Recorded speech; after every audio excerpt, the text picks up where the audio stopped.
Hey friends, this is a blast from the past, a recording of a radio debate I did 10 years ago with Jeffrey Simmons, an MD and fellow of the Discovery Institute. You might be wondering why I'm posting this video now. The approximate reason is that I'm making another video on whale evolution, and I thought a few bits from this debate would be relevant. And I had a heck of a time finding a copy. The Christian talk radio station maintained a copy years ago, but I guess they let it fade away. Link rot is real, people. Fortunately, I found a copy in a remote corner of the internet, but it was harder than it should have been, so I backed it up at home, and I'm putting it here on YouTube, even though it's audio only, as another backup. Another reason, though, is this is one of those key moments when I became aware that debate sucks. It's a scam. It's an excuse for undeserving ignoramuses to pretend they're serious intellectuals and get a seat at the table with people who actually know what they're talking about, and then demand respect. And if you refuse to waste your time with them, they'll claim victory, and their equally ignorant fans will believe them. So it's really a game of extortion.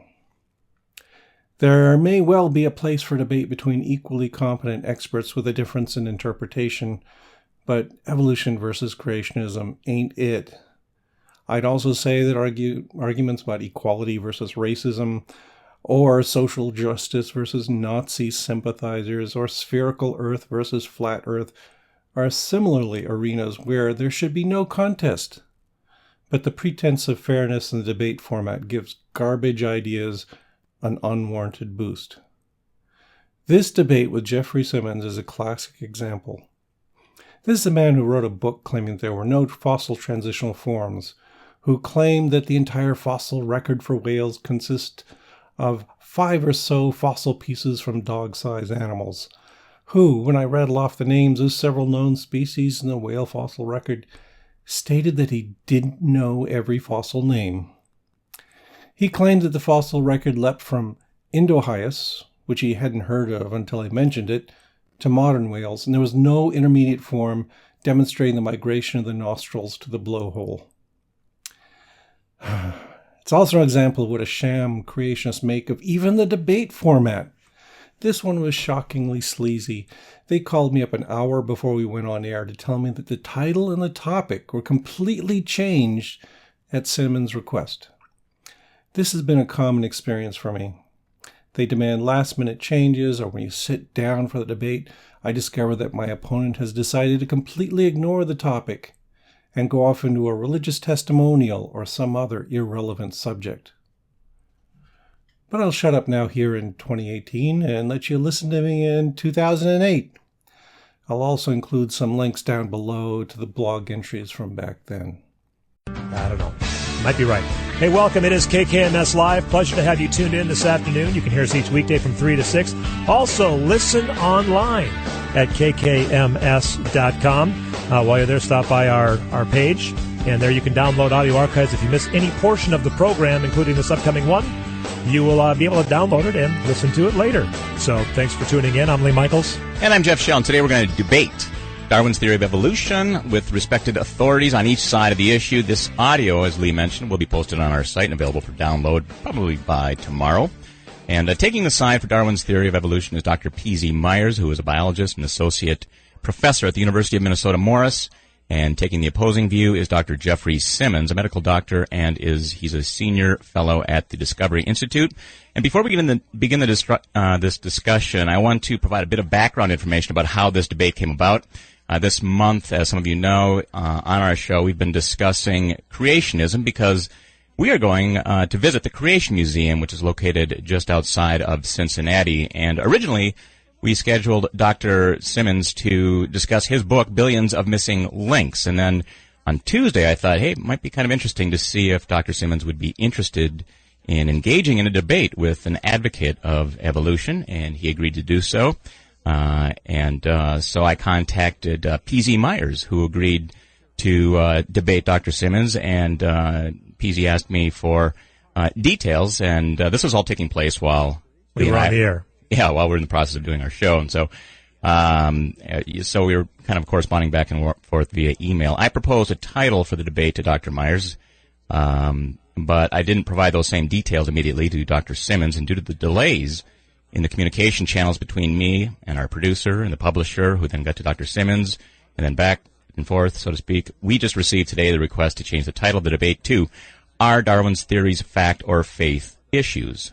And so then I forwarded this change to Dr. Myers today at 11:30, and this was my fault, and I apologize for the confusion. It was no kind of bait and switch or anything like that. So let's get started. PZ, Dr. Myers, would you mind beginning with what I thought we would do is a 5-minute opening statement advocating your position. Each of you will do that, and then we'll debate the merits of those arguments. You can then each challenge a specific position of the other, and as time allows, we'll just work through as many issues as we can during this hour, which will fly by. So, well, first of all, just thank both of you for joining us. And PZ, could we just have you both say hello and make sure everybody can hear each other okay?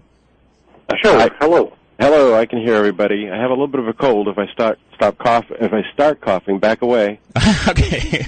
Don't want to get any viruses here, right? Right. All right. So PZ, if you wouldn't mind just opening up, and again, thank you, and I apologize for that if there's any confusion or whatever. I know that was kind of a last-minute thing, but overall, I think both messages will come through as we go through these. So I apologize for that, and we'll anyway. give you a 1-minute mark just so you know how much time you have in your 5 minutes. Okay. Yeah. And then I'll ring a little ding at about 30 seconds. Let's put it that way, and then I'll put a buzzer at 5 minutes so we can kind of keep on schedule. Does that sound all right, you guys? Sounds fine. All right. Sure. Good. All right. So PZ, do you want to please start? Okay. Well, the first thing I have to admit is that it's often very difficult to get biologists to debate these sorts of topics. We actually communicate with one another, and we discourage each other from spending time with these kinds of debates. It actually happens. And there's a couple of very good reasons, actually. One is that there are such profound misconceptions about biology on the creationist side that we often feel like we have to give a remedial course in basic science to bring everyone up to speed. That means we're talking about stuff that isn't very good for debating. For instance, here I was initially asked to present the evidence for evolution in 5 minutes, which really just tells me how unaware people are of the subject. Would you ask a mathematician to come on and teach you how to do calculus in 5 minutes? Would you ask a plumber to come on and tell you how to completely plumb your house in 5 minutes? No, but evolution is a much more complex subject than either of those topics. And then the other problem is what I experienced here. An hour and a half before the show, I'm told that the topic of the debate has completely changed. Now, that tells me that there's an utter lack of professionalism and integrity on the creationist side. No, that would be my side, PZ. Well, you simply don't do that. It's not something you ever do in any kind of debate, is change the ground rules while you're running. And basically what it tells me is that people are unwilling to discuss the actual issues. They'd rather play games to avoid the risk of a well-prepared critic. And so far, you got to realize I'm really unimpressed. Well, I can appreciate that, and we'll add on the time here because I'm butting in to try to explain the thing. It was okay, but let's just continue. That's an aside point. Okay. Just continue, please. Yeah. So we've got this new question: Are Darwin's theories fact or faith issues? Now we can't blame this on the radio show host. This is Dr. Simmons' fault. This is a terrible question. There's a myth going around that there's no such thing as a stupid question. This is a stupid question. First of all, I'd like Dr. Simmons to explain why he is so infatuated. Darwin published the outline of his ideas about evolution almost 150 years ago. We respect his work. We think he was brilliant. But we also know that there are many things he got wrong. We do not adhere to Darwin's theories anymore. He provided a rough framework, but in the last century and a half we have filled in many details. It isn't Darwin's anymore. It's the work of generations of scientists, and while parts of it would be recognizable to Darwin were he alive today, most of it would astonish him. This isn't about Darwin. It's about biology. So let's change the subject of the debate a little bit. Is biology a fact or faith issue? But wait, we've got another bait and switch here. The original debate was to be a presentation of the evidence for both sides. I'd summarize some of the evidence for evolution. He'd tell us some of his excuses for intelligent design. Notice that in this new topic, he's removed any obligation on his part to defend intelligent design. He just wants to question modern biology, and I call foul on that. Biology is not an issue of faith. Biology is. We have a body of hard, solid facts and strong theories with predictive power that integrate that collection of evidence, allow us to test our interpretations, and generate new ideas and new experiments.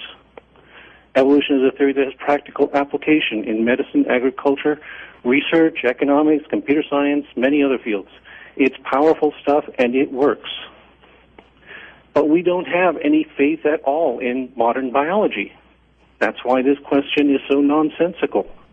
There is no more faith behind modern biology than there is behind modern plumbing or modern engineering or modern computing. That's why we keep testing it and revising it as we acquire new information. We conform the theory to the evidence, which is one reason Darwin would not recognize many parts of it today. We do not have a predefined expectation of what the answer should be, and we do not ignore or twist the evidence to fit them all. We leave that job to the creationists. So I'm going to ask Dr. Simmons to be flexible and change the subject yet further. We have the evidence on our side. There are hundreds of papers published every week documenting the theory of evolution. I would like him to explain to the audience where his evidence is. Why should we regard intelligent design as anything other than faith-based reasoning, since he certainly has no mechanism by which his designer acts, nor does he have physical evidence for his designer's existence? Biologists don't have to defend evolution's status as an idea built on the bedrock of naturalism. The onus is on Dr. Simmons to defend his claims honestly, with evidence and with facts that make sense. So does he have anything other than his belief in the Bible to support the thesis of a designer? Let's see something positive from the intelligent design creationist side.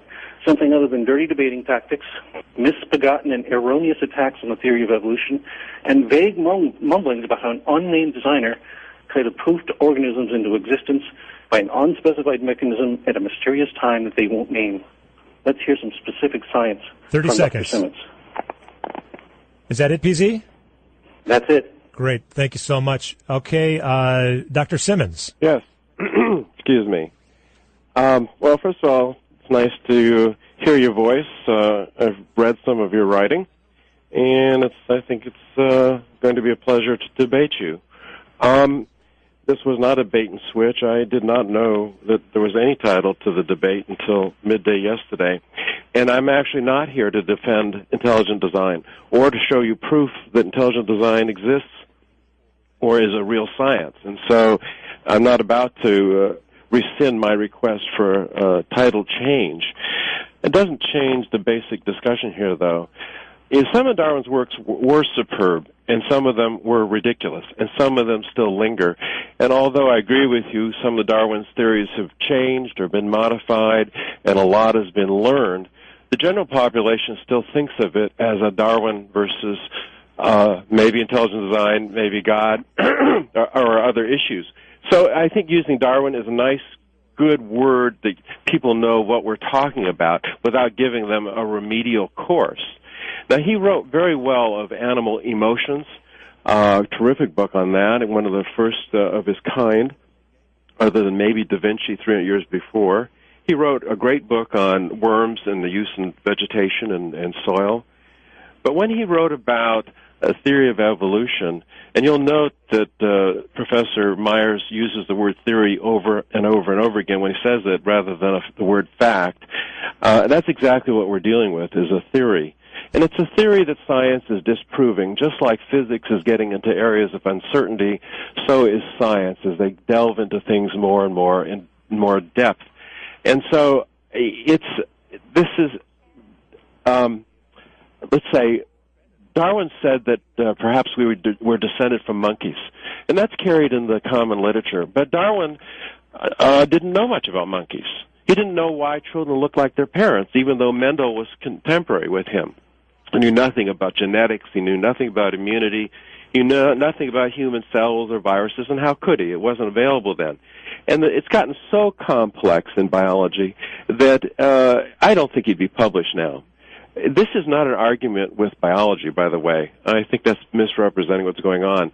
This is an argument against a particular theory within biology. And I'm not Christian. I am not on a mission. I am not a firm believer in the Bible. And I was a staunch evolutionist for 40 years. And I can argue the evolution side, I think, just as well as many. But looking at the facts as a physician has changed my mind. And it's been a progressive change for several years now. Natural selection, genetic variation, mutation, survival of the fittest are all natural laws, just like water boiling or water freezing. These are not at issue, nor is botany at issue or geology at issue. This is the theory of evolution that is at issue. In the fossil record, when one looks at the fossil record, Darwin had said that it was incomplete. Well, 200 years later, it's even more incomplete, and there's more questions. People who are pro the theory of evolution, whether they be new or old or somewhere in between on this theory, would like you to think that you could walk from the city of New York to the city of Los Angeles by taking a step to St. Louis and another step to Las Vegas and another step and you're in L.A., and they ignore all the stoplights and all the switches and all the turnpikes and all the restrooms on the way. It is not an easy transition, and they would like you to think it. And the more they learn in biology, the more they're at a loss to explain how these complexities came about. And being a physician, one of the standout issues, and there's many in the human body, take a human birth. And that in itself could be an hour or two or a day-long course as well. But essentially, when the child is born, it has to breathe at a very specific time. There could not have been any trial or error individuals or types of species that breathed too soon and suffocated or waited too long to breathe. And not only that, but there's a valve in the heart, actually it's a flap, that changes as we come out into the world to shift the blood to the lungs. There could not have been a trial and error of a species and had the species die off. And in fact, if we were to believe there were so many transition species, we ought to be up to our elbows in fossils that have all kinds of weird things. For instance, the neck of the giraffe, there's no fossil evidence of pre-necks like that, or pre-whale fossils. It's giant steps that they would think are easily taken in science when they're extremely complex. Very good. Okay, thank you very much. All right, so we're going to pause and come back and start addressing those. And PZ, since you started, I think what I'll do is give you an opportunity to first challenge Dr. Simmons, and then Dr. Simmons can then go back and challenge PZ. So thanks, both of you. You're listening to KKMS Live with Jeff and Lee. We're talking about the debate between about Darwin's theories. We're talking about evolution. We're talking about a lot of different things. And so, and by the way, we're not going to be taking calls because this time will go by so quickly, but we will engage this discussion at a later date. So, and you'll have an opportunity to reply as well. Stay tuned. More KKMS Live with Jeff and Lee coming right up. Again, you can listen online at kkms.com, and we will get this audio posted up on the website, too, for future reference. Also, if you swing by the website, you can get more information, too, on our KKMS Creation Museum tour coming up February 23rd through the 26th. Back to more of KKMS Live with Jeff and Lee. This is how we know what love is.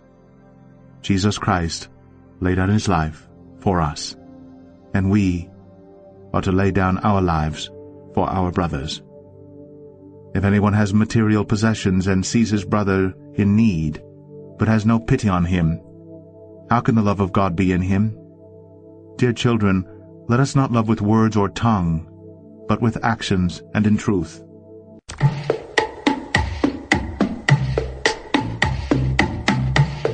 KKMS Live with Jeff and Lee here on AM 980 KKMS, more Spirited Talk Radio. Thanks for tuning in and listening to us as we talk and debate the issues surrounding Darwin's theories, evolution, these kinds of issues. We have on the line with us Dr. P.Z. Myers, who is associate professor. He's a biologist. He's associate professor at the University of Minnesota Morris. And also joining us is Dr. Jeffrey Simmons, who is a medical doctor. He's a senior fellow of the Discovery Institute. He's also author of the book Billions of Missing Links. And we appreciate you both being on the show with us, and it's been fascinating. Prior to the break, you both gave your presentations. I tried to explain that it was my fault that I didn't have this vetted by Dr. Simmons, and by the time he was aware of it, he had preferred a different. So we get for putting it together in 3 days. Yeah, and so that was my fault. If I should have had it verified with Dr. Simmons before I had gotten back to PZ, but it was kind of one of those deals where you're doing it in the middle of the show and trying to get it done, and so I apologize. But anyway, let's soldier on and just debate these particular issues. And you just heard Dr. Simmons give his side of things, so to speak. And PZ, do you want to address any particular subject that he brought up? Sure. Several subjects, actually. First of all, he did not defend his side because he didn't present a side. What he admitted right at the beginning is that he was not going to discuss any evidence for any alternative theory to evolution. So, this is what, if this were politics, we'd say this is a negative campaign. He's got nothing good to say about his side, but he's got lots of bad things to say about the other guy. And it doesn't matter how true they are or not. The other thing is I was astounded that he repeated a very common misconception. He thought I was admitting that there was a problem with evolution because I called it a theory. A theory is a good thing. A theory is a powerful thing. In science, a theory is an idea, a conceptual framework that integrates a large body of evidence, has a lot of explanatory power, brings many different ideas together, and allows you to make predictions. So when scientists are sitting there calling the evolution a theory, they're not saying it's a guess or that it's flawed. They're saying this is a powerful tool that we use in our work. That's what it means to a scientist, and I'm just kind of surprised that Dr. Simmons is not aware of this. But anyway, the other part of his argument is this claim that the fossil record is incomplete. Of course it is. I mean, it's impossible for every single individual in the entire history of life to leave clear remains, or we'd be buried in bones right now. Most individuals, when they die, rot and disappear, and you don't see any trace of them ever again. So, of course, it's going to be spotty. However, he was completely wrong when he said that the fossil record has become more incomplete since Darwin's time. That doesn't even make logical sense. The fossil record has grown and grown. We have collected more and more specimens. At the time of Charles Darwin, for instance, roughly about the time he published is when they first discovered Neanderthal, and this was the only fossil hominid that was known at that time. Now we've got thousands. We've got boxes full of these things. We've got all kinds of transitional forms in the human lineage. So of course it's gotten better. Okay. He said specifically that there are no fossils of giraffes or whales, and this is also false. We've got good fossils of the giraffe lineage. It's a typical artiodactyl. We've got lots of specimens from this particular group.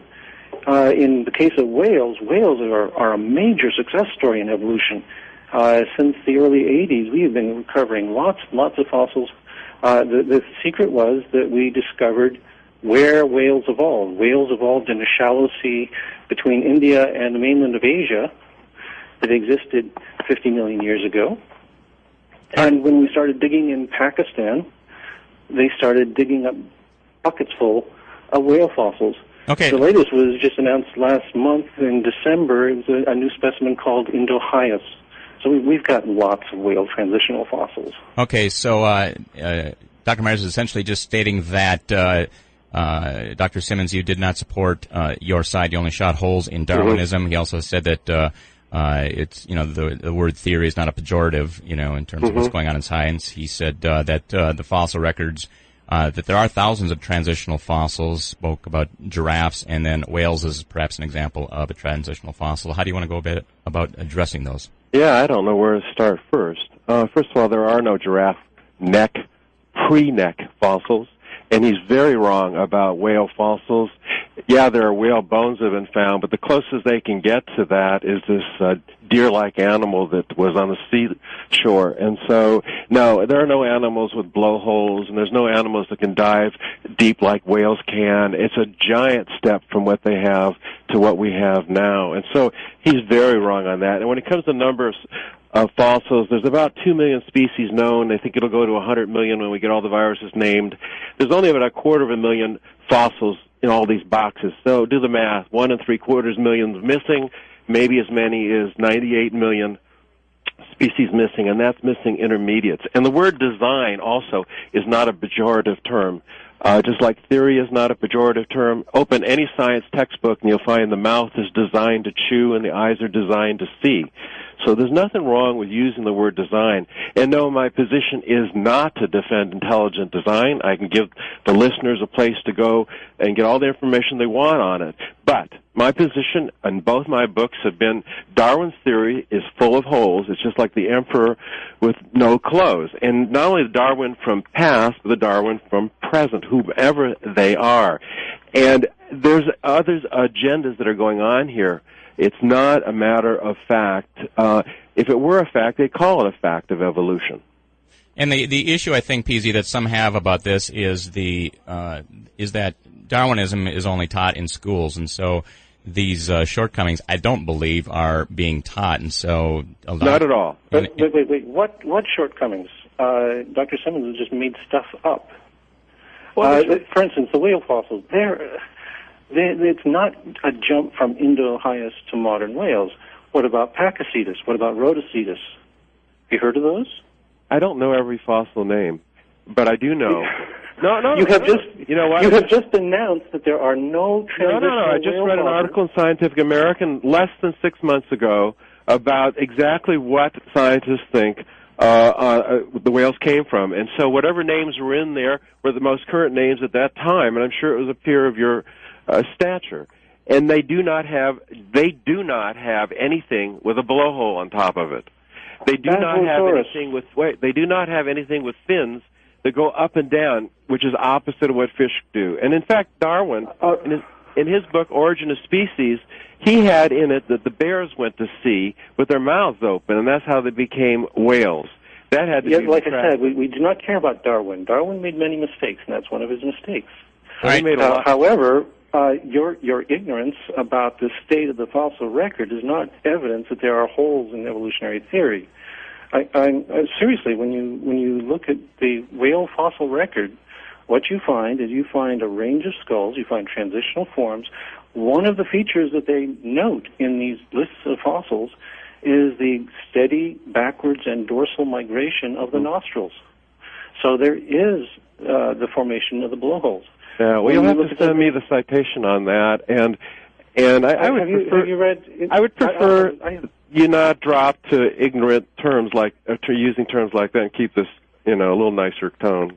Yeah, let's try to remain civil, and we have to go to a break. We have we're going to have these we have a runway that we have to deal with here, and we're running out of time right now for this break. But let's come back and Dr. Simmons, you can address an issue for PZ, Dr. Myers, and you can respond to that then, Dr. Myers. Okay. We'll do that right after the breaks. It is KKMS Live again. If you miss any portion of this, we do get the audio posted back up on the website at kkms.com. Also, but the website, we do have links for both our guests and their with the topics of discussion if you would like to research it more fully yourself. Stay tuned. More KKMS Live with Jeff and Lee coming right back.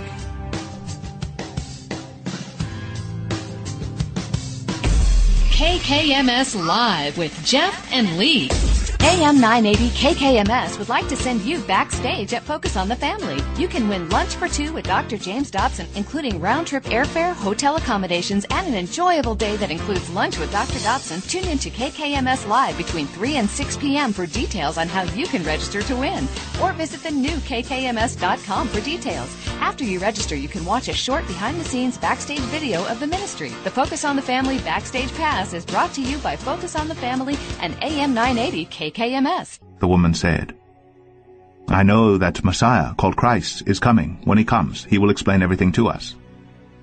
Then Jesus declared, I who speak to you am he.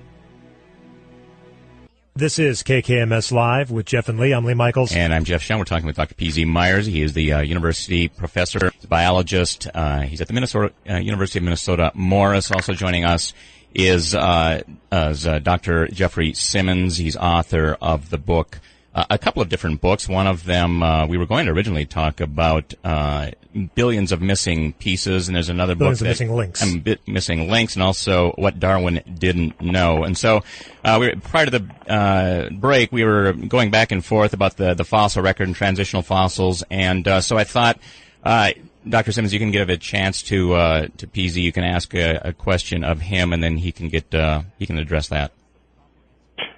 I'm sorry, you want me to ask a question? Yeah, ask a question of him of something that you found to be shortcoming in his argument.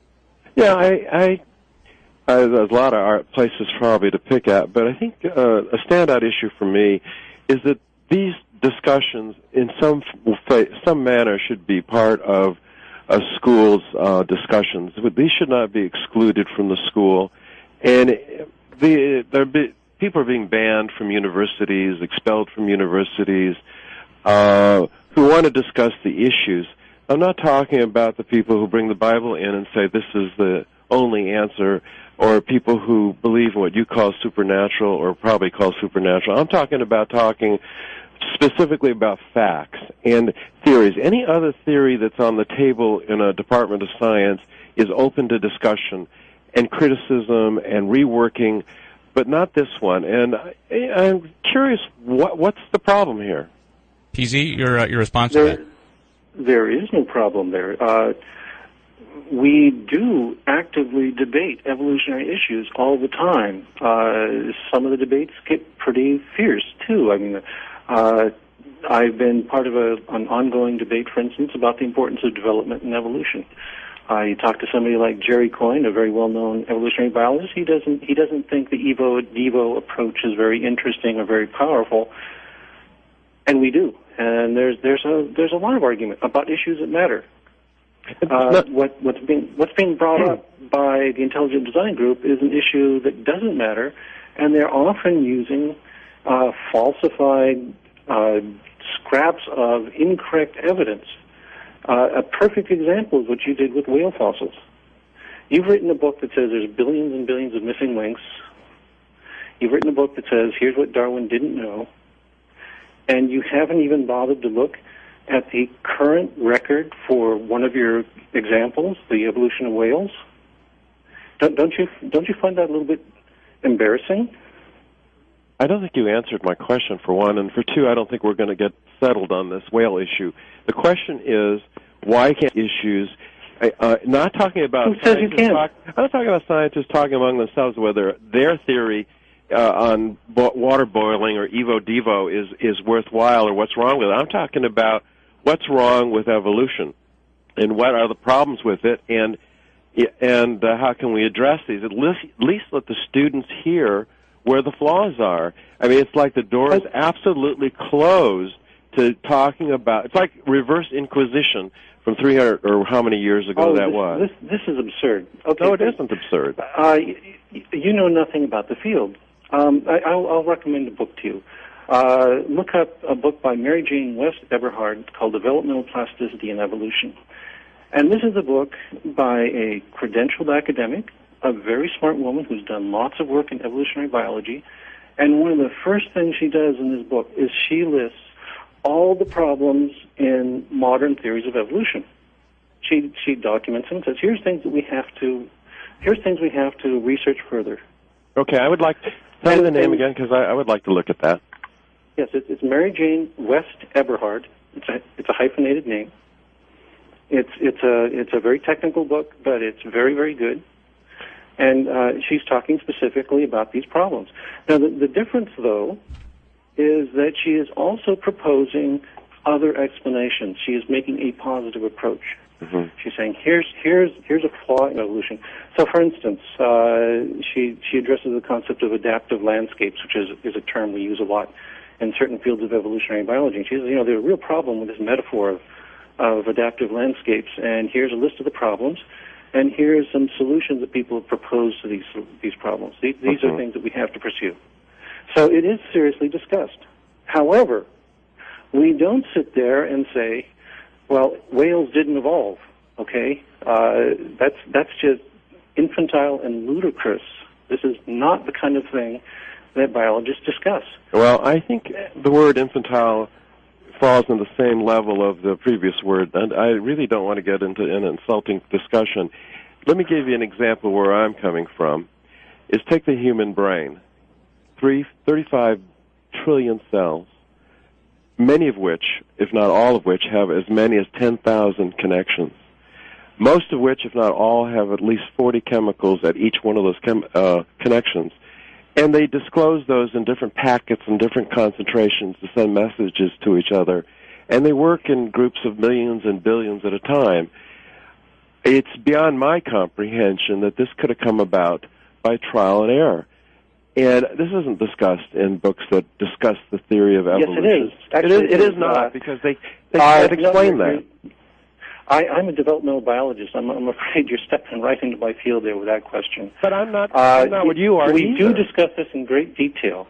In fact, we know quite a bit about how the brain forms and how it works. And you may be surprised to hear this, but there is a lot of trial and error that goes on. When you study the development of the brain, what you quickly learn is that neurons grow out at a frantic pace and they make 10 times as many connections as are appropriate for the adult. And what happens then in development as it progresses is that inappropriate connections are pruned by trial and error. The ones that make appropriate connections are retained. The ones that do not are lost. Or perhaps it is a perfect analog of natural selection. Unless they're pruned, or perhaps they're pruned by design. I mean, you don't know how they're pruned or why they're pruned. Well, there's no way you could know. No, there's no way you could know. You know, there are many experiments. There's a time in the life of a fetus when 250,000 brain cells migrate practically every minute for a short chunk of time, and they all go to the right place and make all or almost all the right connections, and indeed they do some pruning. But one would have to speculate that this would take billions and billions of years if one were to have an intermediate step for each one of these. And yet, this all happened within, a few 100,000 years maybe, or less. You know, the dolphin has been around for 5 million years and it hasn't changed, but man has been around for 150,000 or less, depending on who you read, if you believe in the old Earth material. And I don't even want to get into the old Earth and new Earth stuff, but I'm just using your terms. And yet man has evolved enormously in this very short period of time. It's very, very odd. What do you know that's different between the brain of a human being and a chimpanzee? What do I know is a difference? There's a lot of similarities, yes. There are a huge number of similarities. It's basically the same thing. The only changes are in volume. We've got a larger brain. No, there's a lot of differences. You know, this old 95 to 98% figure which people throw around is very, very deceptive. And for the listeners, what I tell people is you have to think of two pianos that have identical keys. They look exactly alike. One plays a concerto and one plays a rock and roll tune. It's not a matter of the physical parts looking alike. It has to do what comes out the other end. All right, we're gonna break and come back because we're up against the time. Please stand by, I guess. Yep, more KKMS Live is coming up. Again, if you miss any portion of this, we will get the audio posted up at the website at kkms.com. Just click on the KKMS Live with Jeff and Lee link. Again, you can also get more information at the website on our Creation Museum tour. If you'd like to join us on that, leaving February 23rd through the 26th to the Creation Museum in just outside of Cincinnati, Ohio. It's actually on the Kentucky side of the border. But again, stay tuned. More with P.Z. Myers and Dr. Simmons when we come back. Hi, this is John MacArthur. Listen to Grace to You weekdays at noon here on AM 980 KKMS. Now back to KKMS Live with Jeff and Lee. I pray that out of his glorious riches he may strengthen you with power through his Spirit in your inner being, so that Christ may dwell in your hearts through faith.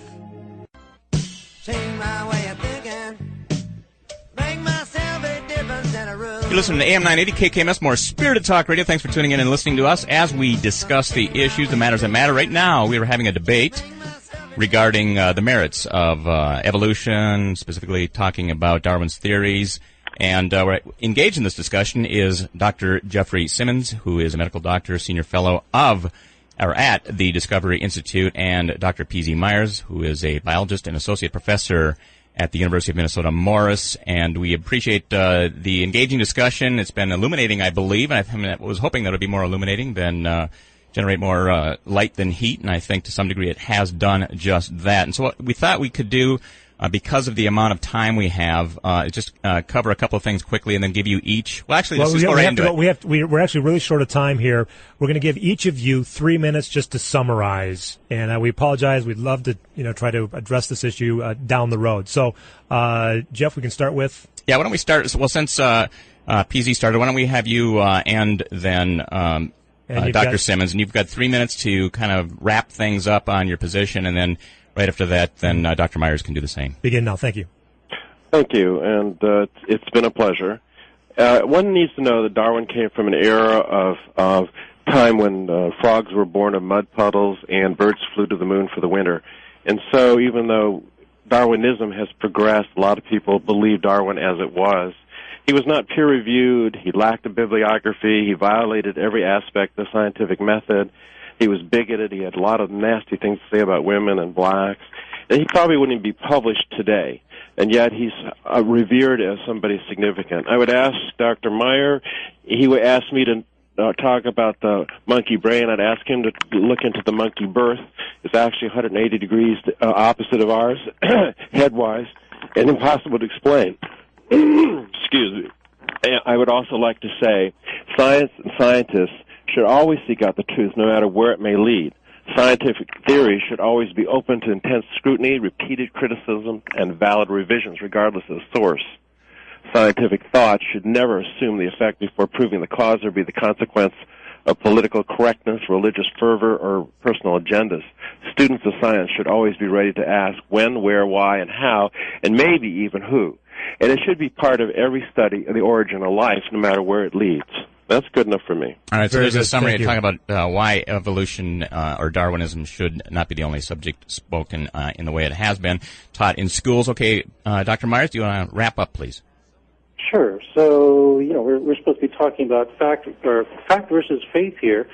And I notice that Dr. Simmons has either provided no facts or has provided false facts. Yes, a theory is supposed to be open to criticism. It is open to criticism. We are supposed to address problems with a theory, and we are supposed to publicly discuss them, and we are supposed to teach these problems to our students, and we do. However, if you're going to have a science, you also have to build it on a good, solid foundation of evidence and facts. You don't get to make up the facts to fit your desired conclusion as you go along. And I think what we've seen here today is a pretty good demonstration that at least one creationist is pretty liberal about making up the facts as he goes along. I'll list a few that are just egregiously false. For instance, his discussion of whale fossils, unbelievably wrong. He knows absolutely nothing about the current state of the fossil record, yet he's writing books on the fossil record, and he's getting on the radio and telling you that the fossil record is grounds for doubting evolutionary theory. Well, I don't know if he does. I just got to interrupt PZ because we talked about this, and you can't say he knows absolutely nothing. I've been listening. I haven't heard anything yet. But yeah, this is simply wrong. And then things like the brain. We know quite a bit about the evolution of the brain. We know a lot about the structure of the brain. I personally study the development of the brain, and we know how it gets wired, and it's not by a product of design. It's by chemical reactions, by very interesting, very specific chemical reactions that can be easily changed, that cells can respond to changes in their environment. Things like the brains of chimpanzees and human beings are very, very similar. The major structures are identical in both, and what we find is differences in magnitude. Not qualitative differences, but quantitative differences. Important quantitative differences, of course, but nothing that's beyond the scope of what evolution can handle. And we see a whole progression of series. We can follow the evolution of the brain in quite a few ways. My own work studies fish brains, which sounds awfully trivial, but they are a simplified version of what we've got, and we study how the wiring develops in there, and we can relate that to how brains evolve over the history of life on this earth. And I'll let it go there. All right. Well, thank you both for that. And as just to kind of summarize what I mentioned early on, PZ, if I had talked about this with Dr. Simmons ahead of time, it would have been framed as such, talking about the more of the Darwinist issues. And so I take responsibility for that, and I apologize for that end of I think Dr. Simmons, though, can take credit for the simply off question he proposed as a debate topic. Well, what we could perhaps do another debate is, PZ, is if you'd be interested in maybe engaging in a debate sometime down the line with somebody else, if you'd like to do that. Maybe with a live audience as well. Sure. Yeah, we might consider doing that with a live audience. I think that might be fascinating, where we've got more time because we've got the constraints, obviously, of radio that would be more interesting to be able Pick to... some better weather. Yes, and audience participation would be good, too. I agree with all that, but that would again, be part of it. We just wanted to make sure that you guys got your points across, and you both did it very well, and we appreciate the cooperation. Thank you for having me. Yeah, thanks, Dr. Simmons. Yeah, thank you. That wasn't much fun. As I said, it was a step in my disillusionment with debate as a way to engage ideas. It also confirmed my opinion of the integrity of creationists. You'll note that at the end of that session, they talked about continuing the argument in the next few weeks, and I agreed. They did have another session with Simmons, but they didn't invite me. Even debate didn't work for them, so they had a one-sided hour with nothing but creationism. Cowards, frauds, and liars, every single one of them. Okay, but my next video is going to be on precisely that topic Simmons denies, the development and evolution of whale nostrils. Talk to you all later.